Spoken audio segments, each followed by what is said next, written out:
আমি যতটুকু জানি, ইফতারের সময় যদি আমরা কোনো কিছু আল্লাহর কাছে চেয়ে থাকি, আল্লাহ আমাদের ওই দোয়াটা কবুল করে। এবং আজকে রমজানের ১ম দিন।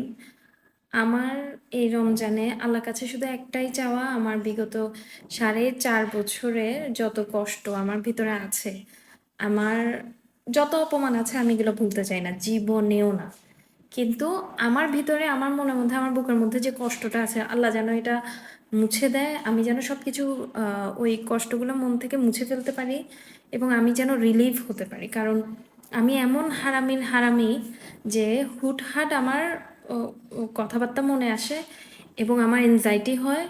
আমি অনেক বেশি ডিপ্রেসড হয়ে যাই, প্রেশার লো হয়ে যায়। আমি এমনিতেই লো প্রেশারের রোগী। আমি আমার হাসব্যান্ডের সাথে যা তা বিহেভ করি এবং যেটা আমাদের রিলেশনটাকে নষ্ট করতেছে। এবং আমাদের রিলেশনটা খুবই সুন্দর থাকতো, খুবই ভালো থাকতো যদি আমরা শুরু থেকে শুধু আমরা দুইজনেই থাকতাম। সারাউন্ডিং যত মানুষ ছিল সবাইকে খুশি করতে গিয়ে আমরা আমাদের দিকে কখনোই নজর দিই নাই।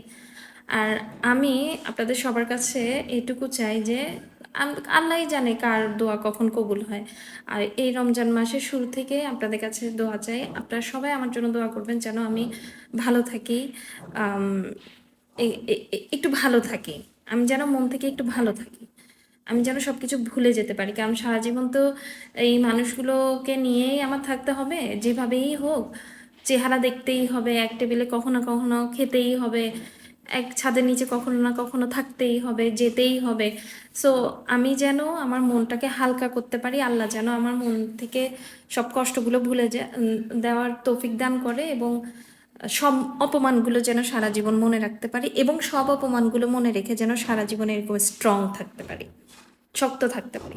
বহু কষ্টে আমি আমার মেরুদণ্ড আবার সোজা করছি এবং বহু কষ্টে আমি আমার সংসারটাকে আবার সুন্দর করার চেষ্টা করতেছি। সবাই আমার জন্য দোয়া করবেন। আমিও রমজান মাসে দোয়া করি সবাই অনেক ভালো থাকেন, সবাই অনেক সুখে থাকেন। আল্লাহ আমাদের সবার সংসারে বরকত দিক।